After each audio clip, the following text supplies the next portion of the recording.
সবাইকে আমন্ত্রণ জানাচ্ছি আজকের ক্লাসে। আজকে আমি অ্যাডোব ইলাস্ট্রেটরে ব্রাশ টুল নিয়ে কিছু টিপস আপনাদের সাথে শেয়ার করব। আমার চ্যানেলে ব্রাশ টুল নিয়ে আরো 4টা ভিডিও আছে, আমি ডেসক্রিপশনে লিংক দিয়ে দিব, আপনারা চাইলে দেখে নিতে পারেন। তো আজকে আমি যেটা করব সেজন্য আমি 2টা পাতার ছবি এঁকে রেখেছি।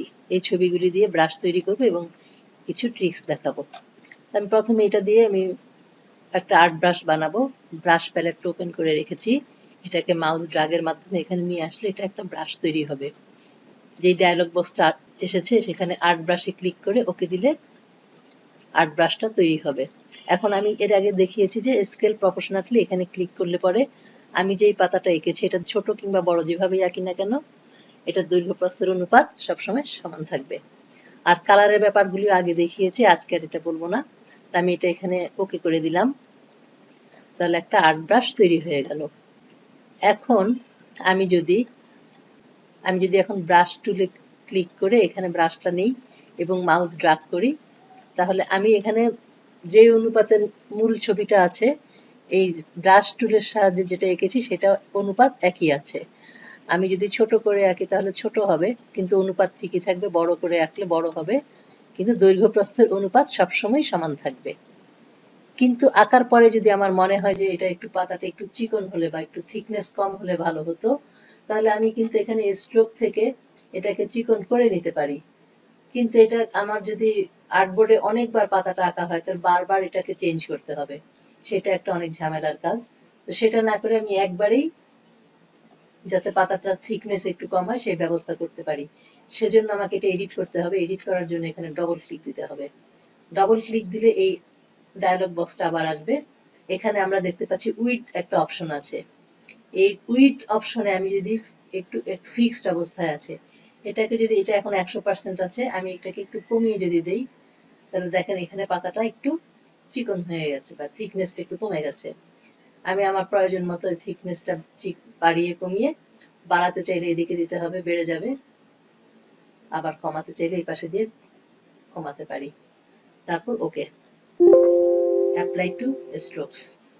এবার যদি আমি ব্রাশ আঁকি তাহলে অনুপাত অরিজিনালটার অনুপাত থাকবে না, আমার এডিট করা যে অনুপাত সেটাই থাকবে। আমি এখন একটা ড্রয়িং করছি, দেখেন এটা থিকনেসটা নতুন ভাবে এসেছে। এটা গেল স্কেলের কথা। এবার আমি সবুজ পাতাটা দিয়ে একটা প্যাটার্ন ব্রাশ তৈরি করব। মাউস ড্র্যাগ করে এটাকে এখানে ছেড়ে দিলাম, এরপর প্যাটার্নে ক্লিক করে ওকে দিয়ে দিলে পরে একটা প্যাটার্ন ব্রাশ তৈরি হবে। এখানেও কালারের কথা আগের ভিডিওগুলোতে বলা হয়েছে। আমি এখানে প্যাটার্নে ওকে করে দিলাম। এরপর আমি যেই পাথ আঁকবো, এটা একটা পেন টুলের পাথ হতে পারে, পেন্সিলের পাথ হতে পারে, অথবা কোনো রেক্টেঙ্গেলের পাথ হতে পারে। এখানে যদি আমি এটা ক্লিক করি তাহলে আমার এইভাবে প্যাটার্ন ব্রাশটা আসবে। প্যাটার্ন ব্রাশের ক্ষেত্রে আমি যদি এটাকে চেঞ্জ করতে চাই, যে এই পাতাটারও দৈর্ঘ্য প্রস্থের অনুপাত চেঞ্জ করতে চাই, অথবা কর্নার কিভাবে চেঞ্জ করতে হয় সেটা অবশ্য আগেই দেখিয়েছি, বা এটার মধ্যে ডিস্টেন্স তৈরি করতে চাই, তাহলে আমি এখানে ক্লিক করে এডিট করব। প্যাটার্ন ব্রাশে এখানে ডবল ক্লিক দিলে পরে আমার যে ডায়লগ বক্সটা আসবে এখানে দেখেন স্কেল। স্কেল যদি ছোট করতে চাই, একটু আগে যেভাবে দেখিয়েছি সেভাবে এটাকে ছোট করতে হবে।